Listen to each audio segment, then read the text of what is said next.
What is your name? Debbie Friedman. I'm based here in Montreal, but I grew up in Vancouver and I was born in Mexico City. I am currently completing my master's in education at McGill, but I also am a locker, so I dance. It's a dance form. So yeah, I both practice dance and school, which sometimes can be a lot. So I research dance in education, so the incorporation of dance into education and trying to bring that, first of all, beyond extracurriculars and then ideally also beyond the incorporation of dance into physical education, which is what usually happens. So I'm really interested in bringing dance into things like math classes, things like English classes, trying to find ways to use dance and embodied knowledge, as I call it, or as scholarship calls it, which is when you can learn things through your body instead of just through your mind. So kind of disrupting this whole idea that your mind learns things and your body doesn't, by saying that your body can actually learn things as well as your mind, and that the two can potentially work together, and that some kids, just like they learn better from visuals, might learn better from movement than they do from having to read and write all the time. So that's kind of one of my theories. But I also work specifically with hip-hop dance, which adds kind of an important dimension to the work that I do, in that both my main interest is actually in gender and how gender plays out in dance in schools.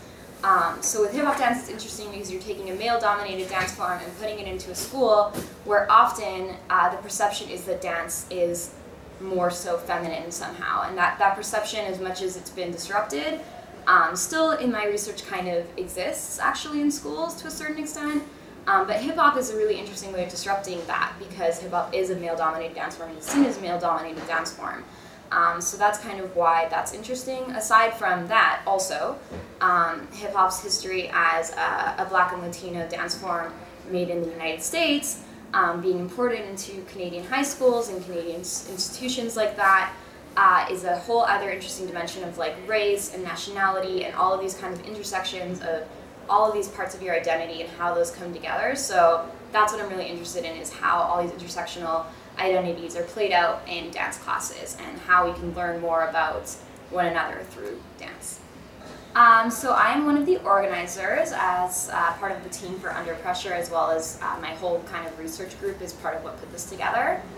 So I'm here mostly for that, but I also have wanted something like this to happen for a really long time, and I think it's really important to be having conversations with academics that are studying hip-hop culture and people that are practitioners of hip-hop culture. So that's kind of one of the main goals of the event for me. I'm really excited for Queen's Creation tonight, which is an all-female 2v2 all-styles dance battle, as well as an all-female arts vernissage. So that's really cool. As someone who really strongly believes in women empowerment in hip-hop, I really think that those events are super important. I would like to just point out the kind of problem with conferences like this that I find happens even in this conference, despite all of our best efforts to make it not happen, where this conference was kind of organized to be part of Under Pressure and kind of to press people who don't usually come to Under Pressure to come to Under Pressure and learn about Under Pressure. And I was at a dance battle last night, and I was really appreciative of the few academics and people who did come by, and I was really impressed by them, and I was really happy that they were there.